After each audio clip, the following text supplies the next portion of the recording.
Hey, it's Bill Simmons from the Bill Simmons Podcast here to tell you about Michelob Ultra Courtside. It's getting fans closer to the NBA with a chance to win prizes like courtside seats, a trip to All-Star Weekend, and much more. Check it out at MichelobUltra.com/courtside. Michelob Ultra Superior Access, Courtside 24-25 sweepstakes, no purchase necessary. Open to U.S. residents 21 and up. Begins on October 1st, 2024, ends July 1st, 2025. Multiple entry periods. Visit MichelobUltra.com/courtside for free entry deadlines, and official rules. Message and data rates may apply. Void where prohibited.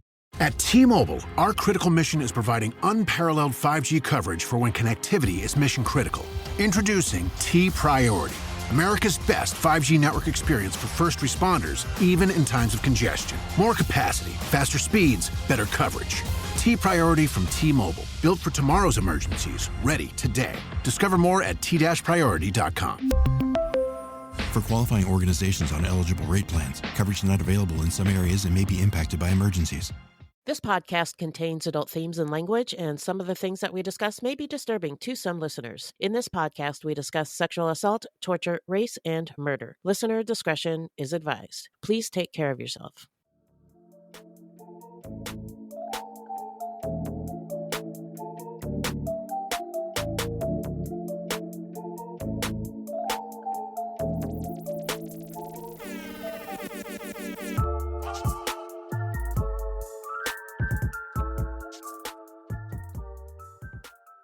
Hello, everyone. Welcome to Fruitloops bonus episode. Buiti binafi, bienvenidos, bitches. Thank you for being here. This is our video club for our Patreons. I'm Wendy. That's Beth. And Marlene is here with us. Meet Green Marlene. We are so happy to have you. And today we are talking about a documentary, and this particular one is Shiny Happy People about the Duggar family. And let me give you a quick, official detail description. Yeah. It's a limited docuseries exposing the truth behind the wholesome Americana surface of reality TV's favorite mega family, the Duggars, Michelle and Jim Bob, and their 19 kids, and the radical organization behind them, the Institute in Basic Life Principles, IBLP. As details of the family and their scandals unfold, we realize they're part of an insidious, much larger threat already in motion, with democracy itself in peril. And wow, that really captures what we want. It does, yeah. So before we discuss thoughts, does anybody want to? Well, they're not my favorite American couple. Nope. Now, did any of y'all watch the Duggars when they were on TV? Did not. Okay. Yeah. Really? Oh, you never heard of them? Wow. I did. I was aware of them. I don't like reality TV really, and also the whole idea just grossed me out. So okay, but my daughter likes reality TV, so she would watch it sometimes. Yeah. Well, I love reality TV, and I'm new to the game. Oh, I mean, I think this culture corner, people say that reality TV is dumb, implying that smart people shouldn't watch it, right? But it's an observation into life. And I think that shouldn't be, it's really reductive to say, oh, you're so smart, why do you watch that shit? I love reality TV. And I don't care if it's trash, and I don't care if other people think it is trash. I just enjoy it. And I did watch a couple episodes of the Duggars. And my first thing when I did watch was, how the fuck did they have so many kids? Because I've gone through fertility treatments and had struggles and paid thousands of dollars to try to have children. And they just keep having them. And so that was my fascination with up to the point where they should not, because it was not good for her. Yeah. And then I was also surprised at how when I watched it, how well behaved the kids were. Everybody was so calm, and it was odd to me. And very odd. Yeah. Yeah. That they were Christian fundamentalist turned me off. So I didn't continue watching. And this documentary, I have mixed feelings about it. I think it was really well done, but it's also they're a creepy family, but you learn how much worse it was as far as abuse, how they treat children, how they treat women, the homeschooling thing. The homeschooling rise came about after Brown v. Board of Education, and the government said, everybody has to go to school together. Black, white, brown, everybody has to go to school together. And then all these white people fled public schools, and there were all these private schools that became erected. And then comes the homeschooling movement, just because white parents didn't want their kids to go to school with somebody who wasn't white or sit next to somebody who wasn't white, which it makes so much sense. So anyway, this was well done and horrifying is my thought. Yeah, agreed. Yeah. And the go ahead. caucasity of it all. That was Yeah.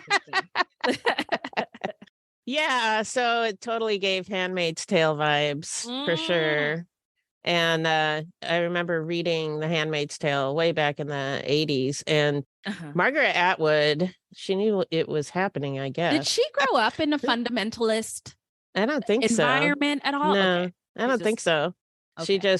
She could feel the undercurrent, apparently, because I didn't know all that shit was going on. Yeah. And speaking of the scariest part is how these people are infiltrating the decision-making offices, like politics and school boards and stuff like that. And military. Yes. They're everywhere. Police. Yes. And that is terrifying because they really seem to believe that their way is the right way and the only way, and we should all live like them. Like them, yeah. First of all, somebody who doesn't know any Black and brown people should not be telling anybody what to do. Yeah. Personally. And then second of all, they just don't have the cultural knowledge to be leaders, but they're being trained to debate people, which was mind-boggling. That to me. was. Remember Madison Cawthorn, that white supremacist guy in the wheelchair? I didn't realize he was one of these people. So they're on the rise. They're everywhere. Yeah, they were basically training them to go into government. Yeah. So it's shameful. So I guess, I don't know. I just wrote down a bunch of themes on my notes. Abuse, homeschooling, where do you guys want to start? Wisdom pamphlets, Quiverful, IBLP, the Joshua movement, abuse of everybody who wasn't assigned male at birth. Go ahead. Oh, I was going to say, I was not aware, or I became aware of the Quiverful movement. It was back probably 10, 15 years ago when I became aware of it. People were posting online about it. There was a website. What happened? Did it just, there was a lot of noise about it online? Yeah. And apparently it's been going on for a lot longer than that. But yeah, that's when I became aware of it. And I just was like, they're kooks, you know? Yeah. I had no idea that there were so many of them. Yeah, it's you were talking about quivers, that's what I wrote down in my notes, is like quiver is referred to a lot. And yes, this Quiverful movement, and I have a definition of it here. It's Quiverful is a Christian theological position that sees large families as a blessing from God. It encourages procreation, abstaining from all forms of birth control, natural family planning, and sterilization. Some sources have referred to the Quiverful position as providentialism, while other sources simply referred to it as manifestation of natalism. It is mentioned all throughout the documentary, but they didn't define it. You just kind of assume it's quirky Christian They did talk about, it comes from a Bible verse, something about a quiver full of arrows. You know what quiver also means though, right? What? A group of cobras, snakes. Okay, that's yeah. Yeah. Are you serious? That is so on point. Yeah, you know that is so on point. You know how like a group of crows is called like a murder? Right. A group of cobras is called quiver. A quiver. Holy shit balls. Wow. Okay, well it's on the nose. That's what they should have named it. Yeah, Quiverful or a group of murderous cobras. Wow, I don't even know what to say next. I have a lot of notes, but I feel like we should hold space for that because that is good. Wow, that makes a lot of sense and makes it even more horrifying. A little bit, yeah. Yeah. I'm not the only one, am I? Okay. No. Woo!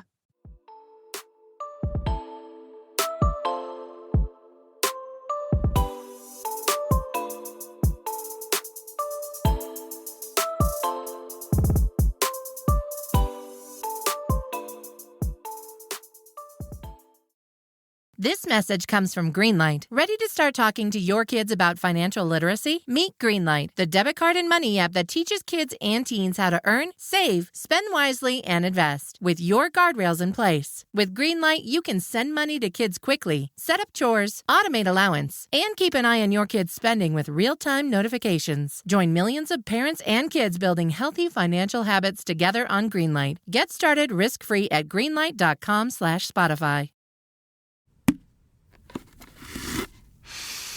Clorox Sentiva smells like grapefruit. Cleans like Clorox. And feels like...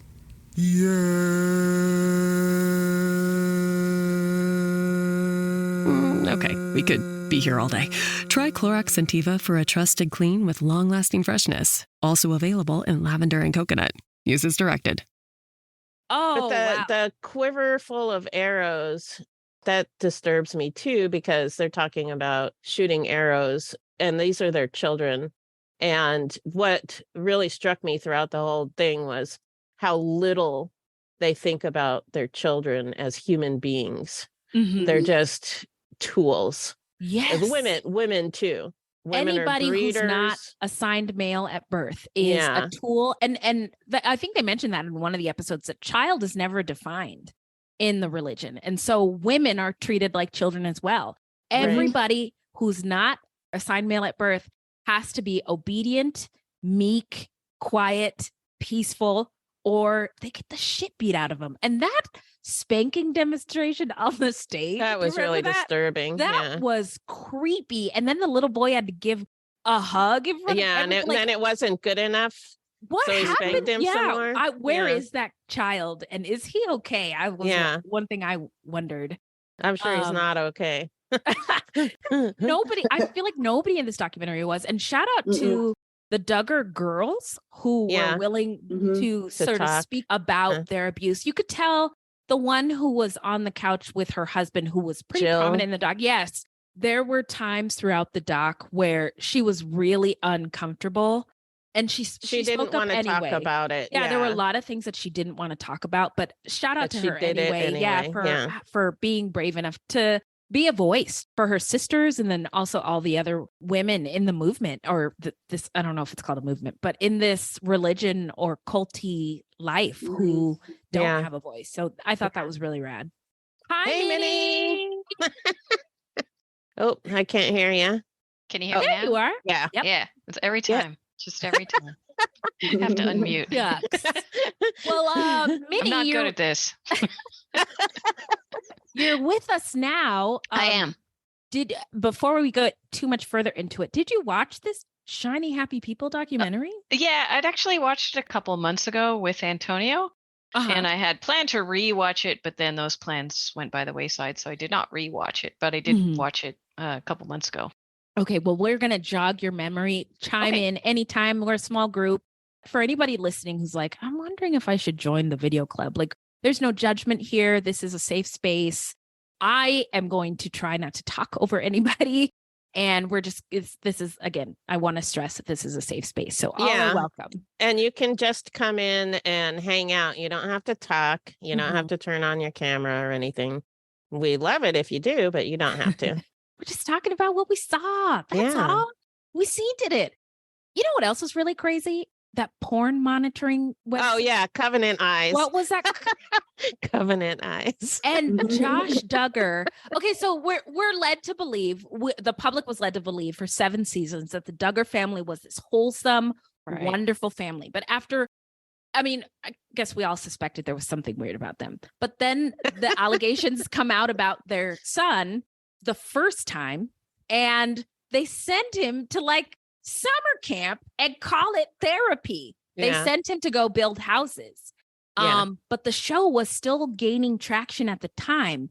And Jim Bob, where is that guy? He wasn't available for comment, I guess. He's a piece of crap. But he's the patriarch of the Duggar family. So he called the son back. Let's refilm the show. And the show goes on. Meanwhile, there are children in the house who are not safe with their older brother who's been molesting several of them for They're just several girls. years. Who cares? Yeah. And another thing that's crazy about this lifestyle is how the victim is blamed for everything. Oh, yeah. For everything. Yeah. Yeah. And it's so disgusting. I watched the documentary twice. And I also listened to a podcast review about it. And I don't recall this. Maybe it's because I blocked it out. The documentarians described the pornography that was on Josh Duggar's computer.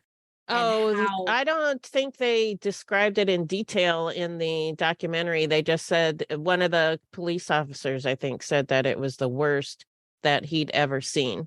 Well, they had a little scene where it had just like keywords on a paper. It was like screaming. Oh, yeah, that's right. Yeah. Like they kind of described like the keywords that he was searching for. Oh, my God. Yeah. And the way the parents described his abuse, they were like, it was just a few instances. Oh, no big deal. Did you notice when, so Jim Bob was, of course, doing all the talking about it and his wife sitting next to him. And she was just, she had the creepiest look on her face, just staring at him. I don't know if you guys noticed that or not. Yeah. But she was just like, and she was almost mirroring his movements. It was so weird. Yeah. It was really weird. Yeah. And you can go down a whole Reddit rabbit hole about Michelle Duggar and her mannerisms throughout this documentary. I was more struck by her voice. Yeah. Because it's not real. Yeah. She talks like a little kid. Again, back to this hardcore discipline that they inflict on children, but also on women. And it keeps people oppressed and keeps people from speaking out if there's something wrong. Like, I think there was a quote, something about if you don't scream out when you're being abused, then you deserved it. If you don't call or scream out, then you deserved it. And that's horrifying. It's all horrifying. And then actually when you were just talking about her voice, the baby voice, Antonia and I were talking about that when we were watching it. Women who have been sexually abused, it's a known thing that they will sometimes continue to use a baby voice into adulthood when they've been sexually abused as a child. So, but and I forget the reason why. Oh wow! But I didn't know that. she, her friend, who knew her through childhood and teenager, those are people who are still in the religion. They were both sitting on the couch together. I don't remember. Okay. I don't remember who said this, but she was like, "That is not how she talks." She was a cheerleader. She didn't talk like that until she married Jim Bob. And then it just breaks my heart that she developed it to make him feel like a man or something. You know, yeah. Because if she didn't talk that way, then she probably would have been. I don't know, but does she need some encouragement? Yeah, she needs some encouragement. She needs some encouragement. Oh my God! It fantilizes her. And diminishes her as a human being. But then she's also an example to other women in the movement who also want to be good wives, right? And the Duggars were really like living the life as far as people in this kooky religion. They had all the kids, all the blessings, and fame and wealth, right? Yeah. So they were doing good, and I'm sure that they were used as an example for everybody else. Well, that's why they did the TV show. Right. But I remember one of the women who was friends with them, or maybe she grew up in the movement, and she's like a PhD now. And she was like, the audacity of him to go on TV with his mess and think he's not going to get found out. Nobody's going to find out. Yeah. Dumbass. And then another thing that's really horrifying is just how intentional everything is. What was the dude's name who's the boss of it? What is his name? The guy who's never married. Yeah, Bill Gothard. Bill Gothard, never married, but says everybody else has to be married. No kids, but says everybody else has to have kids. And I grew up in the church. Did anybody else, any hands raised about any Christian people? Not that extreme. Nope. Yeah, no, not at all. Not that extreme. But I was always uncomfortable with how people would pick and choose verses, the word of God, quote unquote, and use that to do really awful things or justify really awful things. And that is what this seemed like to me. And it's disturbing. I mean, the more I think about it and try to talk about it, I'm just so disturbed by all of this. I don't know if anybody else noted this, but there was no people of color in this religion. And what does that tell what does that tell you? You know? So I think I told you, Wendy, I was watching TikTok and there was a lady on there, a Black lady, and she was talking about how her rule is if there's no Black people doing something, she's not going to do it. Oh, yeah. That means this is this was in the reference to that submersible that imploded. She's like, is there any Black people? No, I'm not doing it. I think that's a people of color thing, because is it? Thank you. People of color will automatically recognize that, hey, we're the only people of color here. And it's so just automatically we're just like looking around like, yep. And if we're not there, it's like dipping your toe into a cold pool. Like, no, thank you. I think I'll do something different. Yeah. But I do think the theme of institutions, religion, oppressing people and controlling them in really harmful ways that results in victimization or harm is universal, right? So this Joshua movement is a small part of the population, but it also translates, I think, to other religions. Like, we have a lot of mega churches here in Atlanta, and the pastor at the church up the street has a helicopter, right? Oh my God. There's so much money. And wait, is that so he can get closer to God? I'm here all week. Tip your servers. But there's all these religion is just so icky to me. And a way to control people and to motivate people to do things that they may not do on their own, like harm their families. Yeah. So some of this reminded me of Scientology as well. Mm-hmm. Like their military, putting the kids in their little military, whatever that was. Yeah. What was it? I forget what it was called. But anyway, Scientology does that too. They have something having to do with the Navy. Yeah. Oh, interesting. Yeah. Are they the people who go after you? The Sea Org. That's what it is. Yes, they're the people who go after you if you go against the church. Is that what you're referring to? Well, I don't know if the Sea Org does, but yes, they do. Yeah. They put kids in the Sea Org. They have to agree to be in it for something like 99 years. They're like signing their lives away when they're kids, and then they just use them for manual labor. All of it is horrifying. Yeah. Speaking of horror, one of the themes was fear. And one of the people on the couch who was a survivor of this IBLP talked about how they described hell and how, you don't want to go there. Eternal fire and flames. Yeah, they scare the shit out of them. Yeah, but I remember being a child and them describing hell as flames and blankets of worms and a feeling of barbed wire on your skin. I don't know if any of this was actually written, but I remember hearing it in like Sunday school and thinking, oh my God, if I'm bad, that's going to happen to me. So of course I'm going to do what these people in this church building tell me to do, because I don't want to, be on fire forever after I die. Which is a really bad way to get people to behave in a certain way, because they don't think about why they're supposed to behave that way. They don't develop a moral compass. Mm-hmm. They're terrified, so they do what they're told. Fear-based. Yeah.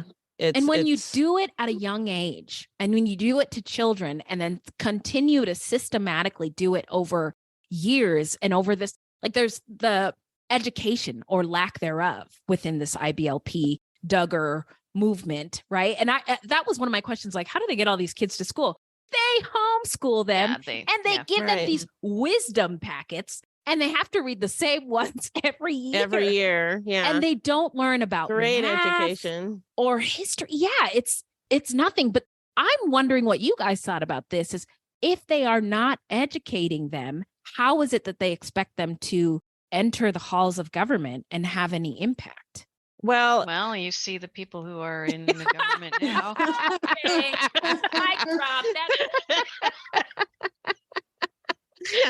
I think you killed Wendy. You're right. I was like, I feel so stupid, because I was like, you have to be smart to be in charge of the government. Beg to differ. That one guy was talking about, his friend was talking about her father quit making her go to school. And she's like, well, I don't even know how to do like math. And he's like, well, you know how to do fractions, and that's, you use fractions in bakery, and that's all you need. That's all you need. Yeah. I have a feeling the boys get more education than the girls do. Okay.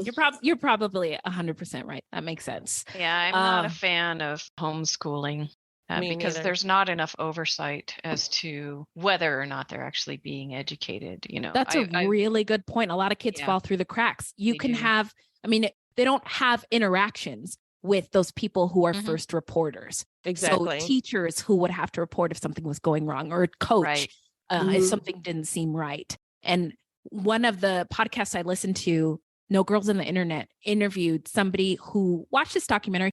By the way, there's a lot of people who are survivors of this religion or this type of life. Or similar, who watched this documentary like to hate watch it, which I think is so funny.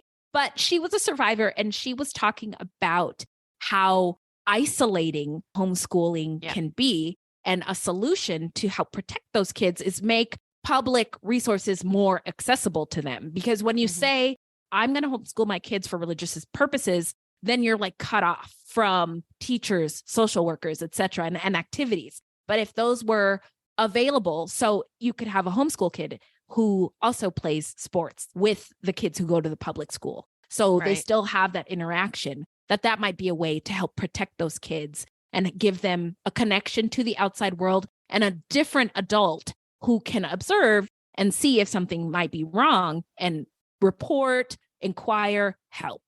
So I thought that was, you're absolutely right, Minnie. Yeah.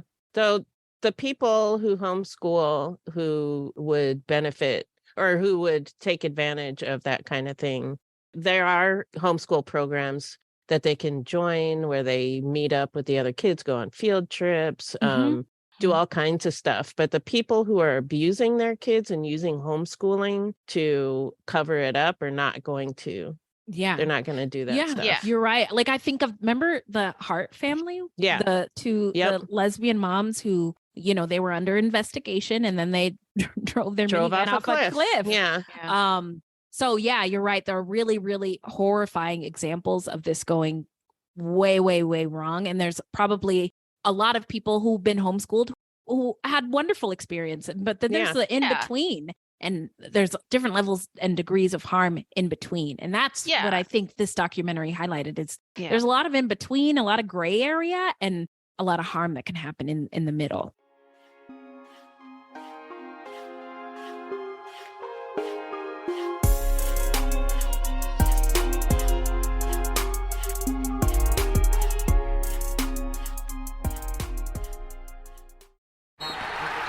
It's time for basketball, and Uber Eats is dropping deals on game day favorites to keep you locked in on the action. Like when you're craving a buzzer beater, but also buffalo wings. Or when an upset makes you want to ugly cry into a pizza. And right now, Uber Eats has game day deals from McDonald's, Popeyes, Pizza Hut, Wendy's, and hundreds more local favorites. So you can keep your eyes on the ball and your hands on a hamburger. Order now, only on Uber Eats. Product availability varies by region. See app for details.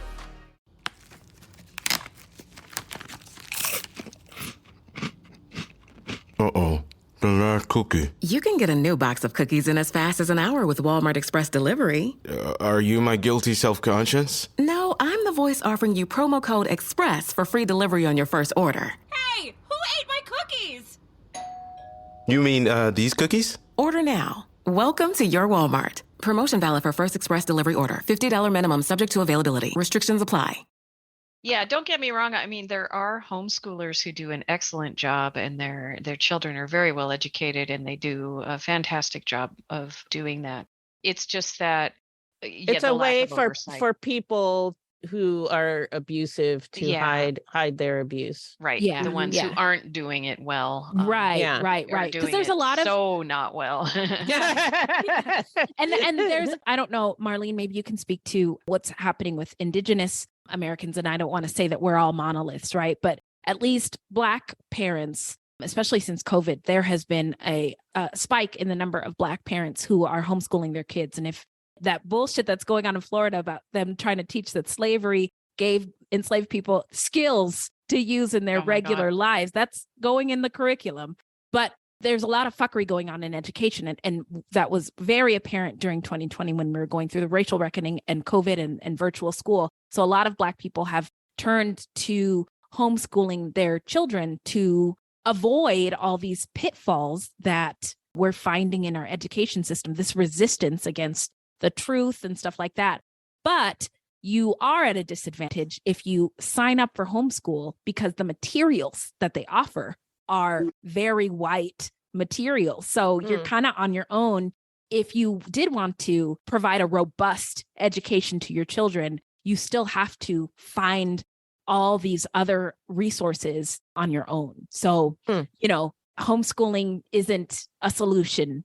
I only know one person who's actually considering homeschooling their children, and they're kind of going through like a fundamentalist mentality themselves. They're going through a religious thing, and it's really sad because their problem is, like I said, they're going through a religious thing right now, awakening, they called it, but it's a very much a fundamentalist mentality because they're like, oh, they're teaching kids, like, I didn't know this, but she was saying that they're teaching courses on children how to like have sex with the same sex and stuff like that. I was like, what? I didn't know. No, they're doing that. Oh no, they're not doing that. Or like books are being allowed to be published and kids are reading it where they have like 2 moms or 2 dads, and I'm like, well, okay. yeah, well, that's okay. Yeah, I'm not seeing a problem with that, but yeah. In her opinion, she's like, I don't like that. They're brainwashing kids these days. I'm not having my kids be like that or thinking that's okay. With the rude, I was like, well, okay then. But that's the only one that I know of that's indigenous and whatnot. But other than that, no, I think for the most part, we're actually like trying to be able to wear regalia to graduation and stuff. They were trying to take that away. No, but we're doing it anyway. Good. There's even like threats of like suspension or that you're not going to be able to walk to get to the Excuse me? Yeah. We got a shitty Governor Stitt. Oh yeah. Oh man. Is he worse than DeSantis? You know what? He's so bad that Donald Trump even asked him like, yo, what's your beef? Cool it, bro. That's when you know. Casino money. And that's what I said. I was like, if Donald Trump has to ask what's your beef, like, then you're beefing hard. That's wild, friend. Oh my gosh, friend. You know, I wish I had my sound effects because I would do that prayer list for the whole state of Oklahoma. I think it was the 25th or the 26th. He recently was trying to get a bill passed where he was going to take our compacts away, which is like our tribal tags, or take away our rights to sell like fuel or tobacco at our stores or something like, I don't know. There's all kinds of stuff in it. It starts out small, but it was going to go, escalate, but it got denied. A bunch of people went there to go protest for it. And apparently, I guess 38 chiefs showed up at the Capitol, and apparently Stitt threw a hissy fit, and they're like, oh yeah, we're definitely vetoing that. Yeah, just get out of here. He was like, just kidding, guys. Oh my God. Turns out I was wrong. Wow. Well, that's good that they showed up and like made it known that this was unacceptable. So shout out to those chiefs. What's interesting, back to the documentary, is how insidious, if people aren't paying attention, which I know I wasn't for the past 20 years, to this Duggar family and this whole movement, all of a sudden, these people are in charge of really important stuff. And it's everywhere. We can't get away from it. So have you watched the movie or the documentary Jesus Camp? Yeah. I don't think so. No. Oh God, you gotta watch it. Wait. Was that with the kids with disabilities? No. Oh, okay. It was during the Bush era. There was a lot of that fundamentalist stuff going on. And it was a documentary about these kids who go to summer camp. And it's a Christian summer camp, and it's craziness. It's crazy. Just insanity. You have to watch it. You have to watch describe it. Say the name one more time. Jesus Camp. Jesus Camp. Okay. Yep. I'm gonna jot that down and check it out. 2006 documentary. Jesus Camp. It sounds horrifying. It's horrifying. And it's not a horror movie, it's a documentary. No. Oh, it's both. Yeah, it is both. I mean, I was completely terrified by the end of that. I'm like, oh shit's going down. Religion, I'm telling you guys, I feel like you guys are kind of lucky in that, because I don't think you grew up in a religious home or environment. Father was atheist. Our mom was raised Methodist, but she was pretty much an agnostic. So we were not. Yeah, I still remember the day when I was like 9 years old or something, and I'd been playing with this new friend. You know how you just suddenly meet people. Mm-hmm. And she asked me if I was Jewish or Christian, and I'm like, what? And she said, well, do you have a Christmas tree? Because I think it was near the holidays or something. And I said, yeah, we have a tree. She said, oh, you're a Christian. And so I came home and I said, Mom, I'm a Christian. And she flipped her shit. And then she had to explain to me what religion was and like what a Jewish versus Christian was, and and then the tree and why we have it is this. And I'm like, okay.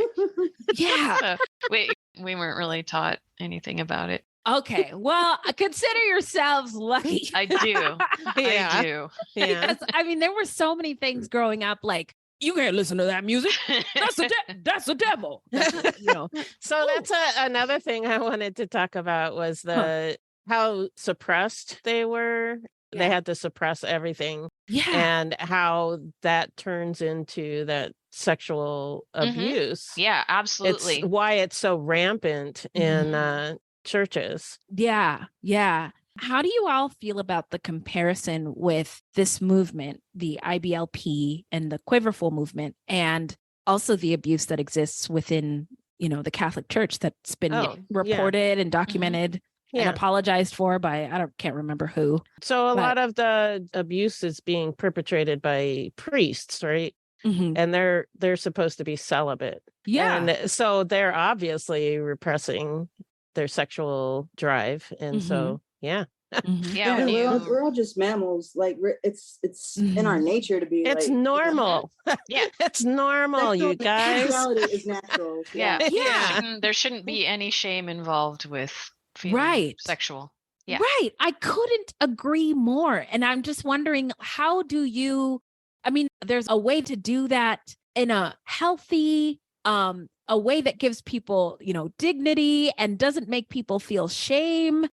For just existing in your body and having these feelings and desires and thoughts. Like, there has to be a way to safely manage all of that. Yeah, you just talk about it. And still want to, you can still practice this whole, like, I have a higher power, I love my fellow man. You just talk about it. There's a way to do all of this without hurting anybody. I feel like one of the biggest problems is they don't talk about it. They don't want to talk about it. Like there's a way to talk about sexual stuff without telling them, don't do sex. And that's it. Yeah. Yeah. Just don't do it. Well, then that's the fear thing that we were talking about. Yeah. Right? And it's like, that don't even think about it. Afraid of everything, feeling things and thinking things and being able to speak up. It's the devil. It's the devil making you do that. That's the devil. You got a boner? That's the devil. But daddy, that's the devil's boner. What? The devil's my daddy. Ow. I'm just kidding. I'm going to hell. I already know that.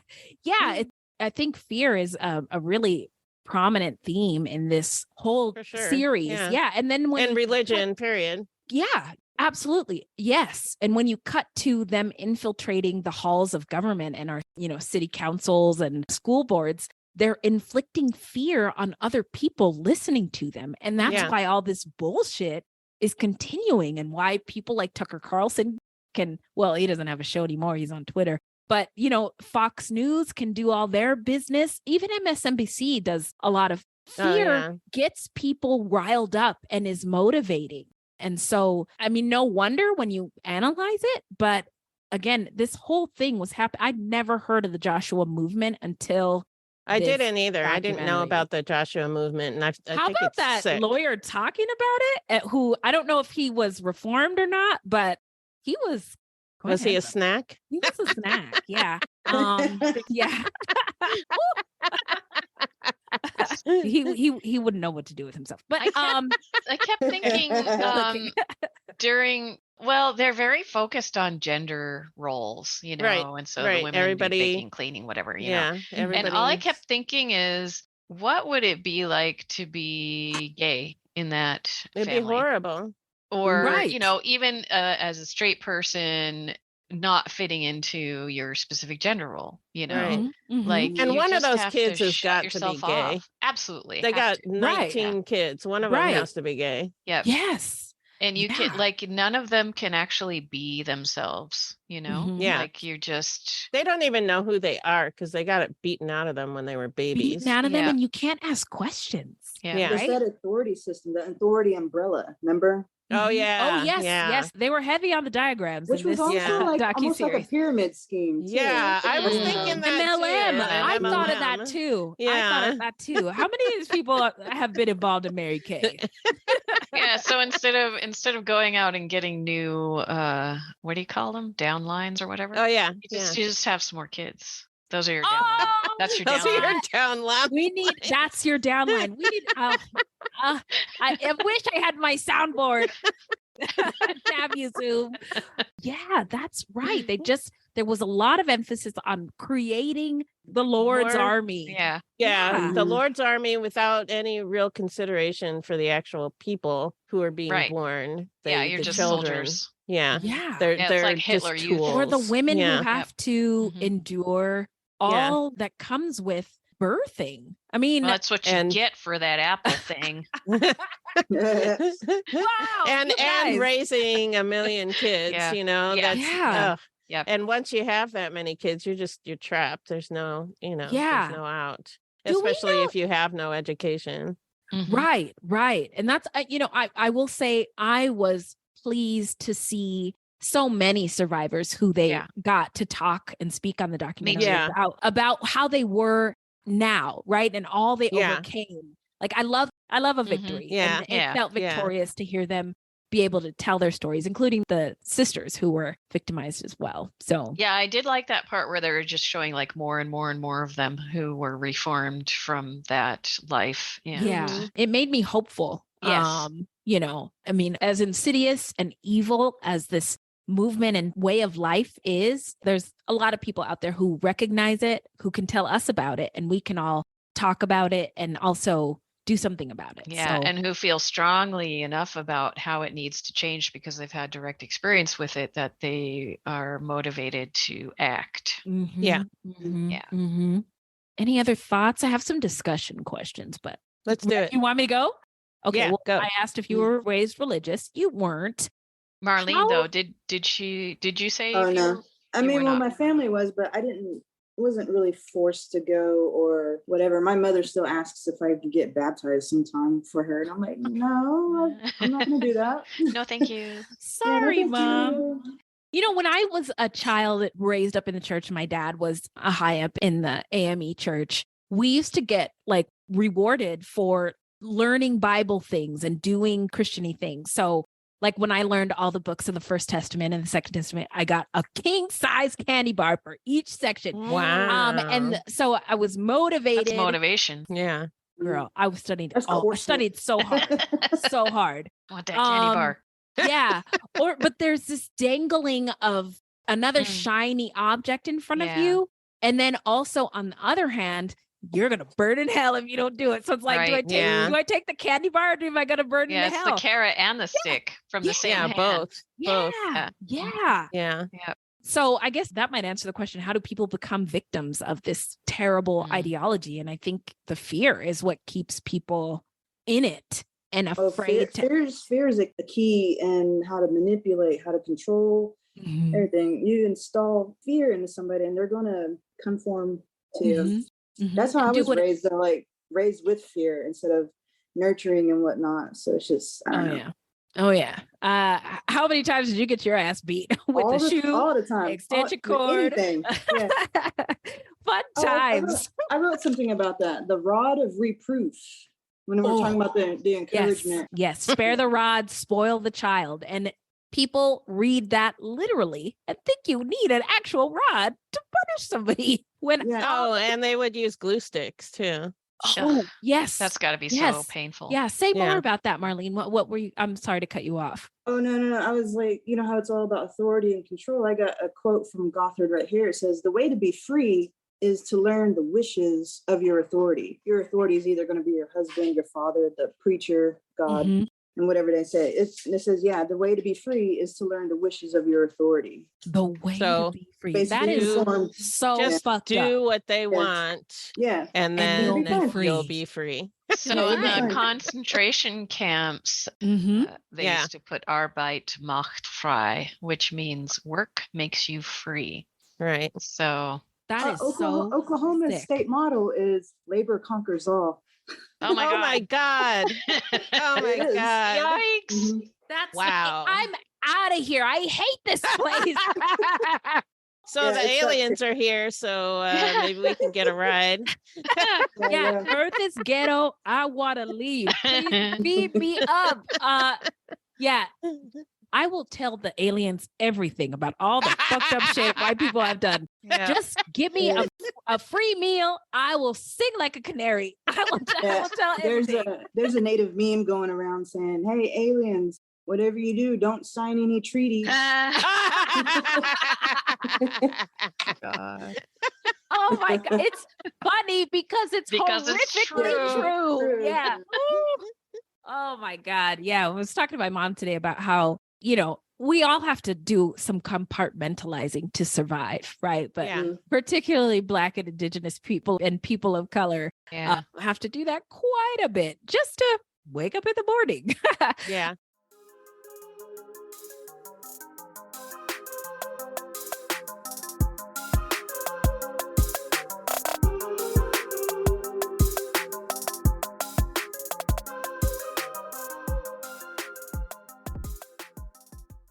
You've maxed out your 401k, you're contributing to an IRA, and making some other investments. You're ahead of the game and doing well. But where do you go from here? The same old story can only get you so far. If you want a new take from a new type of financial professional, we invite you to get a fresh perspective beside an agent with the backing of New York Life. Insurance, investments, retirement, and more. Visit NYL.com to learn more. Investments are offered through registered representatives of NYLife Securities, LLC, member FINRA SIPC, a New York Life company. Let's see. What are some signs we can look for or red flags for anything that is negatively influential in terms of thinking? Like when God's love is circumstantial, or offering quick solutions, or tapping into people's fear. Should I repeat that question? What sign should you look for, or what might be a red flag for anything that's influencing our way of thinking? I got a couple of topics. It's like fear-based outlook or theology, the mentality of us against them, the persecution complex. Persecution complex. What's that? Persecution complex. Nothing quite compares to the cognitive dissonance of sitting in churches in the influence of white America's suburbia and hearing from the pulpit a call to not be afraid of persecution or prayers for God to stop persecution. Yes, some Christians in the world experience religious persecution, but for the most part, white evangelicals, you got it, in America have not experienced it. Being penalized for discrimination is not religious persecution. Being mandated to wear masks for public safety is not a religious persecution. So I'm so mad I don't have my soundboard, because that deserves a. That's good. That is good, Marlene. Wow. Yeah. No, religious persecution is not what these white evangelicals are really experiencing. No, not at all. No, but they are making us think so. It's not how loud persecution to have people object when you want to force your religion on them. That's not persecution. Spiritual abuse, sexism, superiority, the only right way. Yeah. Those are all red flags. Answer your question, Wendy, is all I got is trust your gut. Yes, thank you. Trust your gut. Yeah, a hinky feeling is enough of a red flag for me. Yeah, trust it and look into it. Don't ignore it. You know, we've talked about this before about cults, and I would describe this as a cult, even though I don't have the definition in front of me. Oh, yeah. But my understanding of cults is people don't necessarily join cults. They're good people who are looking for something good in the world that seems so fucked up. Like, they're looking for direction. They're looking for love. They're looking for acceptance. We all are. Yeah. But I saw this documentary and didn't see this as a welcoming religion. But there are other traps just like it that come in different forms. Yeah. And again, nobody sets out to join a cult. We just want to be accepted and loved, right? But this seems so harmful on its face. I mean, when you're looking at how the kids are like Stepford wives. And the wives are real Stepford wives. Just, you know what I mean? The whole thing is a kind of an abusive relationship. And I feel like any of the warning signs for codependency would also be warning signs for this. Okay. Oh, yeah. For the listeners, can you define codependent? I have to ask my therapist in every section. Every session. So what do you mean?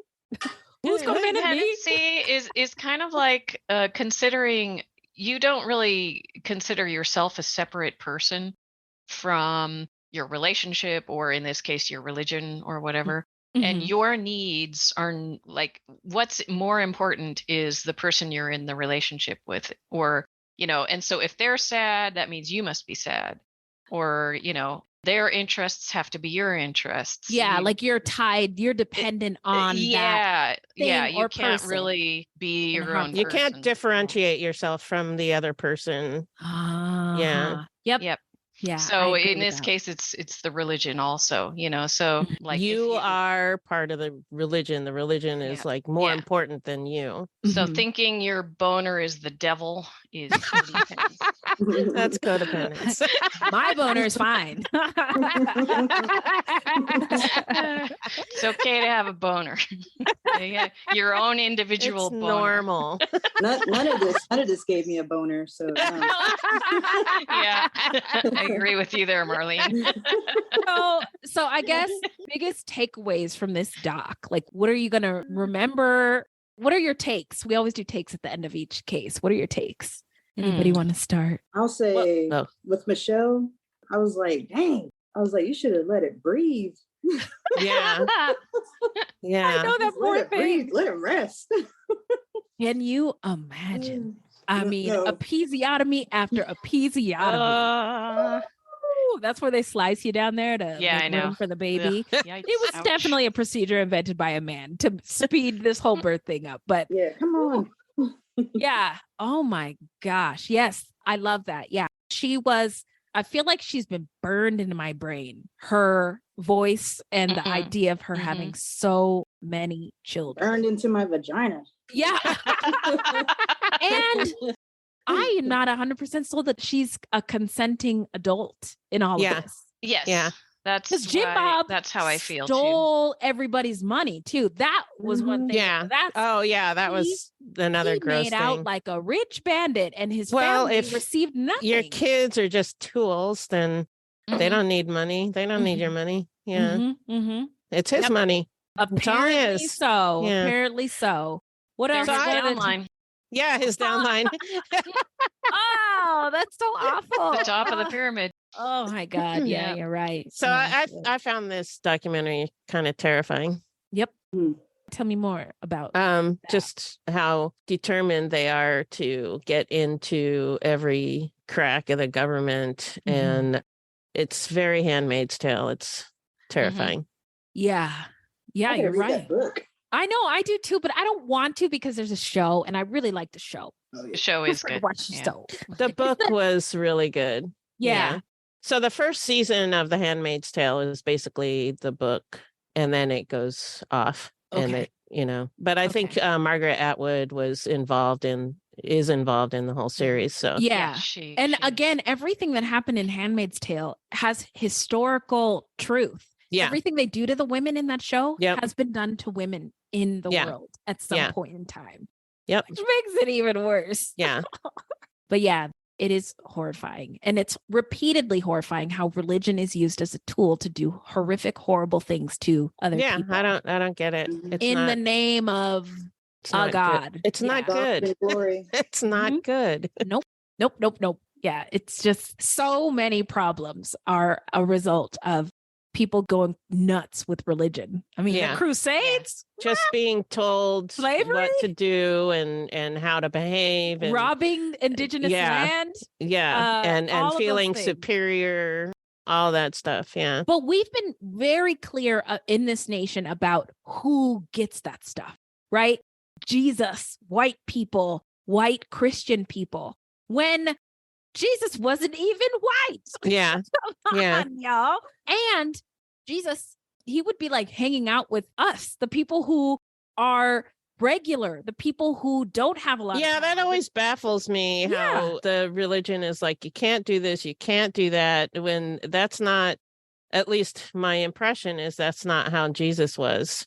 No, he was hanging out with people. It was like, maybe you don't want to do that. I don't know how he was, like, but I don't know. Let's be kind to people who are different or having a hard time. Or, like that's maybe my think Jesus about it. is a nice person. I don't know about y'all's Jesus, but okay, you can have that one. But yeah, that was my take. Is just religion is awful. Yeah, awful. Being fanatic about anything though is kind of scary and terrifying. Not good anyway. Yeah. Mm-hmm. True. Yep. Couldn't agree more. What about spirituality is good, but that level of organized religion is just seems evil unhealthy. to me. Yeah, it's it really does. A segue into spirituality. I watched this documentary recently. It's called Cave of Bones. I heard about that on one. Netflix. Oh my gosh, it's so good. They were these primates. They're called Homo nodeli, and they lived around 250,000 years ago. And they discovered that they were actually burying their dead in this cave that was so difficult to get to that they had to have carried things in with them and things like that. And they found fire in there. And so they were supposing that this was probably a spiritual kind of a thing that they were doing with their dead. And so the concept of spirituality is discussed in this, the concept of where it comes from. And it has to do with remembering the dead, and which has to do with love. And all of this ties into love. So spirituality is a good thing. And I think that a lot of the people get into these religions because that is what they're looking for. They're looking for the love, the connection, the spirituality, the being able to carry on when you lose a loved one. A lot of people, when they go into religion, it's after they've lost someone very, very close to them. And they want to find a way to still connect to that person. And they're looking for spirituality. And it can be a very positive thing. And it's about love. And, that to me is what needs to be held up is love, and not this smacking people down, not using religion as a stick to smack people down, but focusing on spirituality instead. So it should be a hug. We should be giving out more hugs and less sticks. Less smacks in the face, or less smacking little boys' butts on stage, and forcing them to give you a hug. Yes, less of that. That whole scene was just gross. Michael and Debbie Pearl. Is that who was the dude on stage? Couple? Yeah. A quote from him when he was spanking it. He says, "If they scream too hard within the first few swats," he's like, "just wait a minute. A little psychological terror is sometimes more effective than the pain." It's just awful. That's chilling. That's something a serial killer would say. Yeah. And now they're teaching lack of empathy. Yeah. Yeah. You know what I'm thinking now is there is a very thin line, maybe even no line, between serial killers and these religious leaders. Absolutely. Oh my God. Marlene. She did it again. This would not have been the mouth-watering discussion that it has been without you here. So, oh man, this documentary was just so, like you said, well made, and it was just so triggering in other ways. And I was just like, it was really heartfelt. Like all the survivors, I was just in, admiration of their bravery and how they came out of it, and they're able to talk about it and live normal lives. Right. So that's the silver lining, is that there is, there's people hope. do come out of this. There's life after cult. There's life after this horrible thing. Well, that is our take on the documentary Shiny Happy People. Thank you so much for being with us, Marlene, Minnie, Beth. And thanks for being here, Wendy. Oh, Thank you, Wendy. Thanks, Wendy. We would not be able to do this without you. Happy to do it. Yeah, this is a Sunday treat. And so I love it. I love being here. I love talking about all this stuff. So join us next time for our next video club at the end of next month. This is Fruitloops, Serial Killers of Color, a true crime podcast about serial killers of color. And this is our special episode where we talk about a documentary. I lost my train of thought, but thank you for listening. And look alive. Look alive, y'all. Thank you. I know I said something else. Look alive, y'all. It's crazy out there.